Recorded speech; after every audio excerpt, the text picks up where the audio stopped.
Surely you've already heard of Dirofilaria immitis, aka the heartworm. Dog owners dare only utter its name in fear, and other parasites worship it like a god. But every family has its black sheep. Hi, buddy. Listen, can I crash at your place tonight? My flat just burned down. I'm still shocked that farts are actually flammable. This is Dirofilaria repens, the subcutaneous worm. A close relative of the heartworm, and although less dangerous, it's still pretty annoying because it interferes with heartworm diagnostics due to its similarity to the species. Oh, and it causes cutaneous dirofilariosis. And more. It's an internal parasite of dogs and their relatives, but occasionally infects other species too, such as cats and people. Not very enthusiastically though. Why do I have to deal with this It's indigenous in Africa and the Mediterranean, but it already invaded South and Central Europe a long time ago. If you're in America, you will not meet this parasite, but don't panic, you have twice as many heartworms there. The life cycle of Dirofilaria repens resembles that of the heartworm. The adult worm lives inside the infected animal. Precisely where it is and what it does, shreds corn or fixes rotary hose, we'll discuss a bit later. For now, let it suffice that the adult female releases microscopic worm larvae called microfilariae into the blood. Like, a lot. These play Superman in the circulation until they die, or with some luck get siphoned up by mosquitoes biting the host. Not warbles, not Nosferati, mosquitoes. But of those, many species will do. The mosquito is the parasite's intermediate host. It flies away after biting and nurtures the tiny worm children inside its body for about 2 weeks, suspecting nothing. After molting twice and becoming third-stage larva, the parasite will travel into the mosquito's head. At this point, the bloodsucker will probably have an inkling that something is wrong, but would never admit to it. There's something on your face. No, there isn't. At the next bite, the parasites leave the mosquito in an elegant fashion, enter the host through the bite wound, and continue their development feeding on tissue fluids. Sometimes they wander off inside the body, but more often they stay put and reach adulthood right under the skin in 6 to 9 months. But occasionally we find them in surprising places. It can happen that during routine abdominal surgery, the surgeon high-fives a Dirofilaria worm when rummaging through the guts. It's unknown how exactly the male and the female find each other, but when they meet and fall in passionate love, the female will start producing microfilariae and the cycle closes in. Now let's see what symptoms and damage subcutaneous worms can be responsible for. The disease, and you'd better sit down for this. Put that on the stove, you idiot. Anyway, the disease comes with no noticeable symptoms in most cases. The adult worm under the skin can cause local flushing, itching, or the emergence of a small, mostly painless bump. About the effects of circulating microfilariae, we don't have a lot of knowledge. According to some studies, they might cause vague general symptoms like tiredness and loss of appetite, and it's possible that they damage the kidneys in the long run, but most of the time their presence doesn't show on the host at all. Then what is the problem with this worm? Let's start by saying yuck. Second, subcutaneous worms can infect humans too, so maybe it's not a good idea to farm them in industrial quantities in our pets. In people, microfilariae either die early or don't even get produced, so we're unable to spread the infection any further, but the adult worm wiggling under your skin may lead to beautiful skin lesions just like the ones seen in dogs. The parasite can sometimes pull interesting stunts like taking residence in your eye under the conjunctiva or quite rarely in your lungs. The latter usually causes no symptoms, but the former might trigger hysterical laughing fits, if you're not completely sane. Otherwise it just swells up and hurts.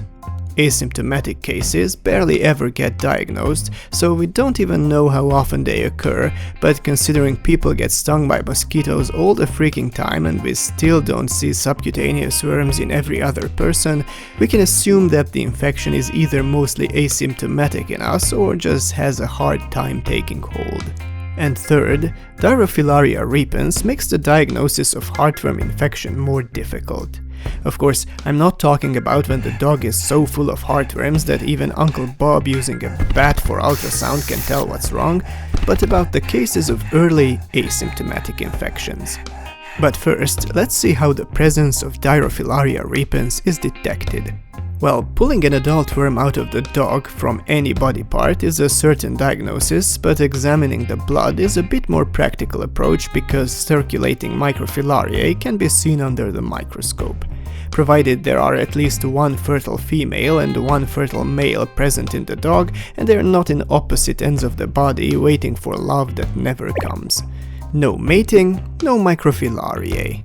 Now, heartworms have their own microfilariae which eerily resemble those of the subcutaneous worm. So much so that just by looking at the microfilariae, you can't tell if the host has Dirofilaria immitis or repens infection, or maybe both. Rapid testing kits, not even requiring a microscope, also exist for detecting heartworms but not subcutaneous worms.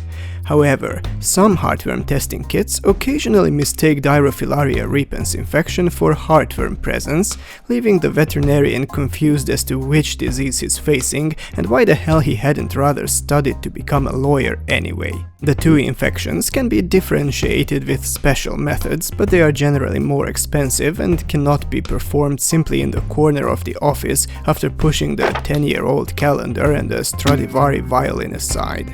This is why in those locations where heartworms and subcutaneous worms are both endemic, the veterinarian might just make your head explode with all the freaking tests they want to run to tell the two infections apart. They do it because differentiation is crucial for accurate prognosis and correct treatment. Speaking of treatment, several different active ingredients are able to kill off subcutaneous worms, but licensed products for dogs at the time this video is released are way fewer. Namely, 1. The passing of the worm can take months, and depending on where it dies in the body, it may cause some trouble, but only very rarely. Therapy also destroys microfilariae. Without treating the dog, however, the parasite may live for several years, during which time it continuously keeps pumping out microfilariae. Therapy in humans, if at all necessary and possible, consists of surgically removing the worms. Since subcutaneous worm infection in dogs is most of the time asymptomatic and its treatment is generally easy, you may rightfully ask if putting time, money and effort into prevention is worth it at all. Well, of course it is. What did you expect? I mean, you don't notice if and when your dog gets infected and becomes a source of infection itself. And who can tell what or who it will infect next via a fat mosquito? Maybe your mother-in-law. And you know, skin and lungs and eyes and all that. And what kind of monster would like to see their mother-in-law get chewed on by worms? Prevention in dogs can be done on two fronts. First, by protecting your pet against invading worm larvae, for which there's only one licensed product at this time, or second, by preventing mosquito bites, for which several options are available. Ask your veterinarian about the details. Summing it up, subcutaneous worms are dog parasites common in the old world. They also attack cats and people too on occasion. The infection comes mostly with mild or no symptoms, but can sometimes be rather annoying. Not to mention that together with the heartworm, they melt the brain of the everyday veterinarian.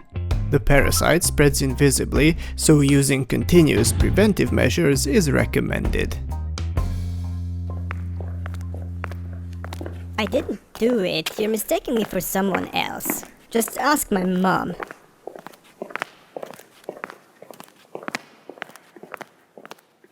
I don't even know what the a heart is. The technical information in this video was fact-checked by worm charmer Olga Yacho. I thank her very much. The production of this video was supported by Bayer.